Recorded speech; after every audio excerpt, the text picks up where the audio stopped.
Hi everyone, this is E, the empty nester. Today is another happy day, even though it's kind of chilly and cold here in Missouri. It was like 48 degrees this morning and now it's up to 53.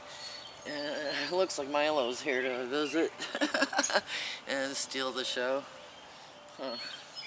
But let me go ahead and get on with this. I ordered this, and I normally just buy things that I need, not that I want. So most of the things that I bought or have been buying, and I've been growing plants, edible plants, and I normally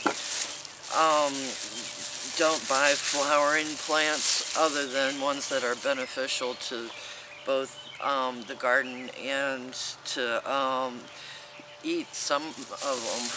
And in St. Louis, in my old yard, I used to have tons of hostas and over 250 varieties. And hostas actually are edible. And if you eat them, you know, when they first come out of the ground, you cut them off, the sprouts or spears, and either fry them or boil them like asparagus. And after they get a little bigger, you really don't want, they're more bitter. But I have a friend, or had a friend, Miss Darst. I used to go visit all the time. With me being a hosta collector, she was an iris breeder and daylily. She belonged to the Botanical Garden's Daylily Association in St. Louis, and when I met her, her yard was just filled with irises and daylilies, and we got to talking, and over time I would bring her some of my hostas and she would give me some of her daylilies.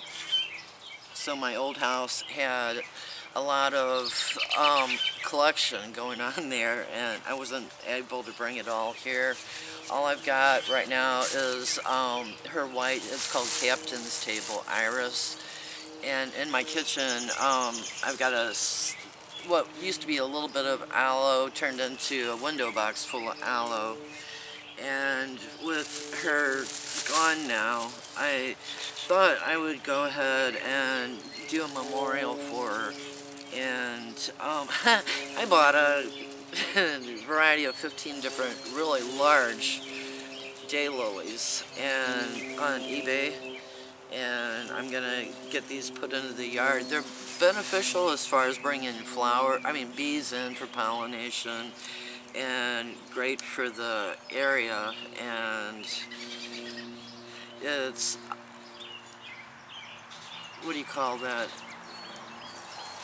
It was something that I really wasn't. I loved the blooms. She had beautiful, beautiful daylilies.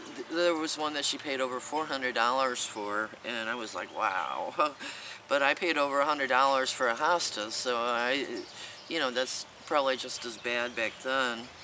But nowadays, I don't have the money just to blow on once. I stick to just needs. But I went ahead and decided I'm going to every year plant either a daylily or like this was a collection for I can't remember, $20-some that I got on eBay, and I thought this would be a perfect start to bringing back some of her legend. And let me show you a picture of her and Mr. Darst. Okay, let's see if this will come into focus, or I need to do it in the house.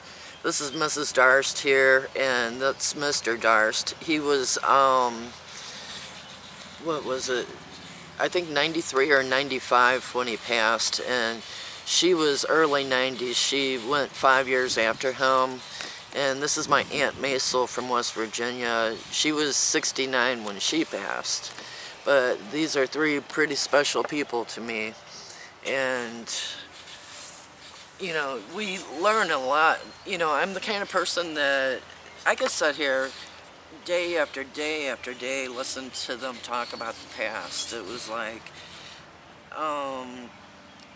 amazing. You know, he used to be a school teacher, and then he was an accountant, bookkeeper, and then he was I think it was Baptist, no, Methodist. I'm not positive, you know, I can't remember which type of minister he was, but he was a minister also. And Miss Darst, my daughter did what's that called?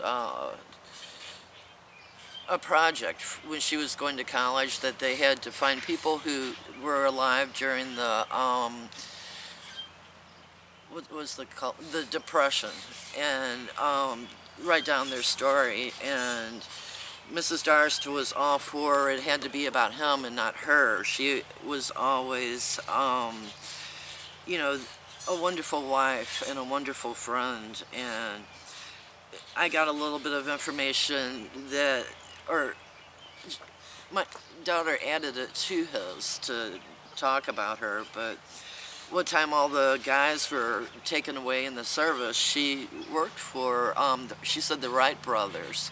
So possibly Boeing, you know, I don't know, I never researched it, but, you know, if the Wright brothers, you know, they, of course, you know, made and flew planes, but I didn't know that, you know, maybe Boeing is the Wright brothers now, or maybe it just went out of business. I'm not sure, but, you know, she actually, that was the only time she worked. And these two people, if you see closer, I'm not sure if you're see all the flowers here, daylilies, hostas, things like that.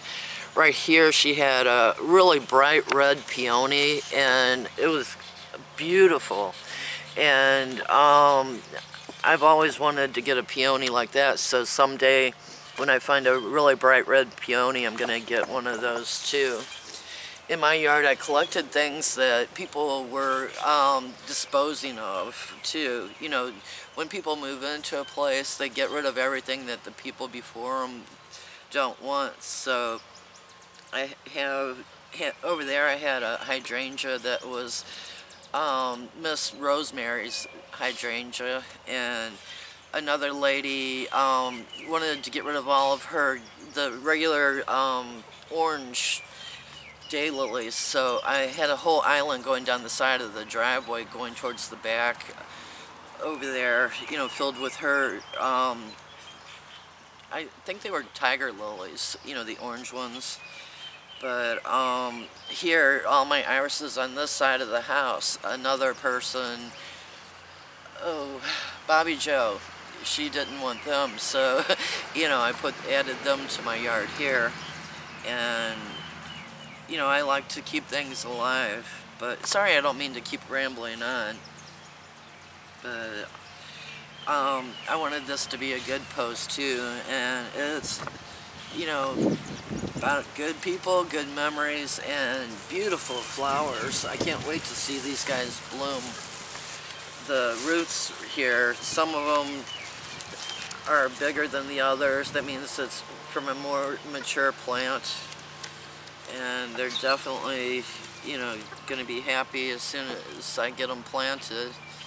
But I'll close for now, and I want to thank you for your time and watching my videos. I've decided to, in order to motivate me to get things done, I've been putting up a video a day, or trying to keep myself going and you know, motivate me to get the garden in this year, because I've got so much to do. I gotta get back there and work on the, what's that called, the tomato area, because I'm gonna put corn in behind the tomatoes. And I'm really lucky to have some help this year. My daughter moving this way has been a major help for me. And then a week or so ago, I had my husband teach my oldest grandson how to till, where I normally don't till, but because of the roots from the, what's they called, honeysuckle, you know, we're trying to grow into the tomato garden. I had to get them out and raked out, so I went ahead and had him till there for me. And I still have to get the rest of that area cleaned up, but little by little, day by day, you know, this garden and it's going to get done. And thank you again so much. Y'all have a wonderful weekend. This is Eve, the empty nester, saying, thanks for coming by my house. Would you like some coffee? Sorry. But, bye for now.